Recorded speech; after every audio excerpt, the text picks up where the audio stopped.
Welcome back, everybody, to the final third. Matt and Seth here. We've got a good week for you here of content. We're going to start off with a little bit of MLS standings predictions after the first week.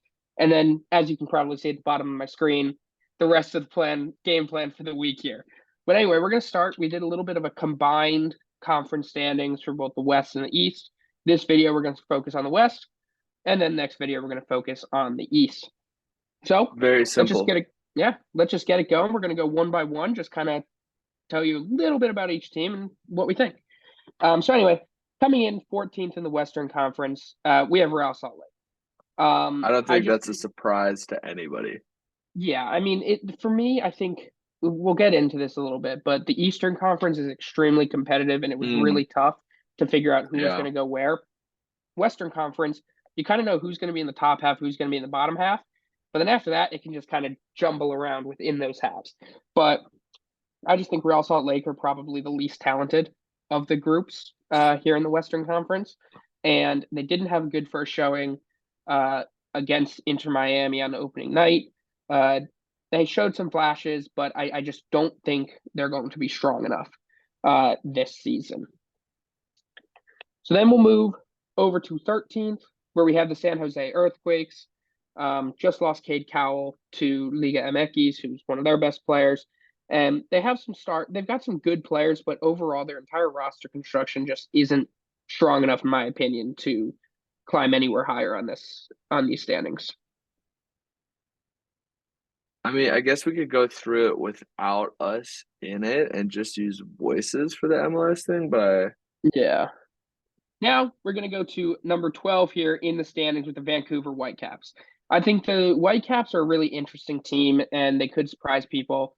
Obviously, Brian White, who we saw get a call up to the U.S. men's national team a few weeks ago, really good goal scorer, some good young talent. But overall, I just don't think once again, I mean, with all of these teams in the bottom half, they're just not strong enough overall. no, but I think the Vancouver Whitecaps, a couple people might have a little bit higher. I think their squad is quite promising. But yeah, I agree. They're not gonna have the full throttle to really get too far in this season. Yeah. So number 11, Sporting Kansas City. This is a team that I actually like a lot. I mean, Eric Tommy, center midfield, one of my favorite midfielders in the MLS. Uh, and they've got some decent talent. But once again, I think they're probably one of the teams that are kind of on the bubble of making the playoffs. They're going to be in this range from like 11 to 7, probably. Um, but once again, the top half of this Western Conference is extremely strong compared to the bottom half. There's not a lot of competition. So it's going to be tough for them to be able to get into that top half at the end of the season.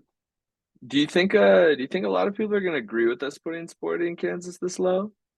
Yeah, I think so. I mean, I feel I like just in the preseason predictions weren't Kansas City put a bit higher. I mean, I'm not anti this, but I feel like this could yeah, be one that people like tweak their heads at a little bit. yeah, I could definitely see that. But in my personal opinion, I think the teams that I have in the playoff spots from 8 to 1 are just that much better. Mm, Um, and I think you could have a say that they're going to be 8, 9, 10, somewhere in that range. Personally, I just think the 10 teams that I have above are just going to be a little more consistent than them. yeah, So, yeah, I anyway, agree.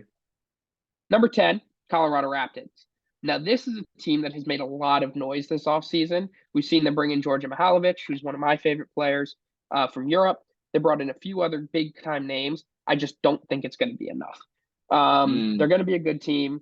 They're going to compete. I could see them finishing as high as maybe seventh or sixth, but personally, I just don't see it yet. I think they brought in a lot of big names, but overall, their roster just still isn't good enough to be able to compete. yeah, and one of those big names wasn't Zach Steffens brought into this Yep, group. Zach Steffen was Um, brought in as well. We know you don't and I like think Zach Steffen. I know I was about to say I think it's another team putting their faith in this man's hands, and it's just gonna crumble. Yeah, No, look, I hope he does well there. I hope he thrives, but I agree with you. I don't think the signings they made are actually going to make a big enough income to really propel them much farther than 10th. yeah. So now we're going to go to number 9, and that's the Houston Dynamo. Now, the Houston Dynamo are actually a really interesting team. They've got Hector Herrera Mm, and yeah. Adalberto Carrasquilla, who's one of the best midfield duos in the MLS. But once again, it's just the bottom half of this table has some really solid talent, but the depths of the team just aren't good enough for me for over a long season for them to be able to compete with some of these other rosters up here who not only have one, two, three good players, but their entire starting 11 is top tier for the MLS and they Yeah, have depth. So I just think yeah. Houston Dynamo are going to be a team, but I was just gonna say, I think an issue we saw with them last year was just inconsistency.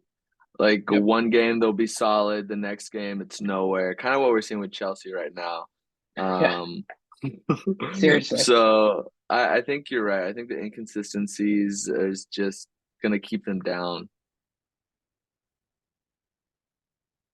But yeah, so I just think they're not going to be good enough in order to move up and get into the playoffs. Number 8, Seattle Sounders. Now this one kind of hurt me because I'm like, even though I was about to say this seems painful for you. I'm not a fan of Seattle, but I like a lot of their players, and I think they're always a team that, at least over the past few years, they've been kind of Mm, underappreciated. I think everybody's always says they're going to be in this range, but they always end up a little bit better for the most part. But this year, I really do think they're going to finish just inside or just outside of the playoffs. I think the I teams think above, yeah, I think the thing that's gonna really depend on how their season goes is how Jordan Morris's season goes. If he's yeah, banging goals away left and right, I think they could push maybe a little bit for a fifth or a sixth. But if he doesn't, I think they'd be lucky to get eight. yeah. I mean, their defense is extremely sound. You've got Mm. uh, Nuhu, you've got Jackson Reagan, who's a defensive player of the year candidate. You've got Yamar, who's a defensive player of the year candidate. You've got Alex Roldan, the brother of Christian. It's a good team. It's just, in my opinion, it's just not. It's just something about them this year. I just don't think they're going to be able to put it all together for the duration of the season. Yeah. So number 7, Portland Timbers, a team that's always pretty good, always Yeah, getting I to was the about to playoffs. It say seems. they're always up there. And what a Yeah, great so fan base. yeah, great fan base. Love the Timbers fan base. They just picked up I Kamal know. Miller, who's one of my favorite center backs in the MLS. And I think they're just going to get that much better. Again, they're not going to Hmm. finish very high, but I still think they're going to be a consistent team. They're going to play well defensively. They're going to attack. They're going to be good, score some goals, and they're going to get into the playoffs and try to make a run at that MLS Cup this year. I think they have a good shot. I mean, yeah, I don't see any real reason why they can't. They've only added to their firepower, so we'll see what happens. Yeah. And number 6, FC Dallas.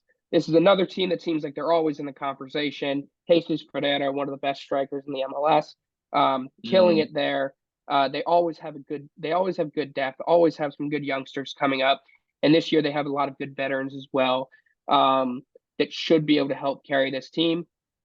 Thing with the Western Conference now is once you get into the 7-6, once you get into this top 7, it is all extremely talented teams. They've got a lot of talent, a lot of firepower, and it's going to be tough. So we could potentially see this really going in any order from 7-1, but Mm. the Dallas is a really good team that's going to be fighting for some playoff action.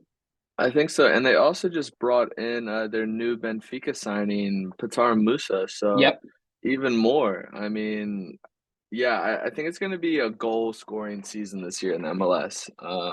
Defenses as it beware. always is. Yep, Yeah, going to see some I more know. bangers this year. Number Hopefully they 5, learn how Austin. to defend. Yep, number 5, Austin FC. So we got the two Texas teams, or two of the three Texas teams, right next to each other. Austin, once again, just a really solid team. Have had a good first few years in the MLS. Um, there, really the only explanation here is they're not as good as the four teams in front of them. That's really the only thing. And I Yeah, could I see was gonna Austin. say, I think Yeah, this is a worth noting, telling the people that this is where Matt and I disagreed a little bit. I would have maybe put Austin FC a little bit higher, but he is the MLS man, so we yeah, listen to his ball knowledge now and then. yeah. I could see them finishing probably even as high as second. Like they are a Yeah, really good team.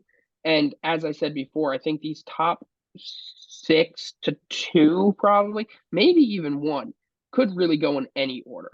Like it's really going to depend on how healthy everybody stays. But right now, I've got Austin finishing in 5th. Now into the top four, St. Louis FC. St. Louis had a great first year in the MLS, Yeah. but now going to be a little bit sophomore slump here, finishing fourth. Um, I can see Hey, them that's a winning the good Western slump. Conference again. That's a Yeah, it's a good great slump, slump. bro. It's a I was great about to slump. say. Yeah. But I could see them winning the Western Conference again. I really could. I could see them finishing first. But right now, I think the three teams I watched. I haven't watched St. Louis this year yet, but I watched each of the three teams above, and I think they look really good, like really good. So I'm excited to see uh, what they can do. But St. Louis is going to be in that contention for the number one spot at the end of the season. For sure. So now we get into the top three. Minnesota United. Minnesota. Minnesota. Timo Pukki coming in. I think he had 11 goal contributions in 11 games when he first moved over to the MLS last year. Now imagine him with Mm, a full season. Like, he is going to ball out. They also have, yeah, yeah, they've got so much talent on the offensive side. They're just going to score goals upon goals upon goals. yeah.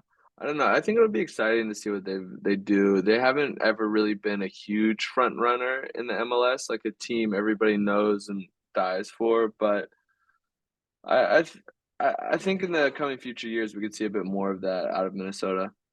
Yeah, no, they're going to be a good team. Exciting to watch, I think, in my opinion. Now, I'm just going to show them both here, I was just about to because say, I think we know who's left. they're both from the same city of LA. The question is who is first and who is second. And to be honest, I couldn't decide either, but I went with LA Galaxy 2, LAFC 1. I think I that's think the good LA call. I think I that's think the right LAFC call. has more experience and Mm. I think they're a little bit better, but I love LA Galaxy. I mean, LA Yeah, Galaxy have made some big signings. it was a fun watch against Miami the other day. Yep. I think they got robbed personally. But I um don't I know I if they got robbed. I think I they got a wouldn't little know if bit I'd say robbed they got there. robbed, but But I think it definitely is promising to see all the talent they have going yeah. forward.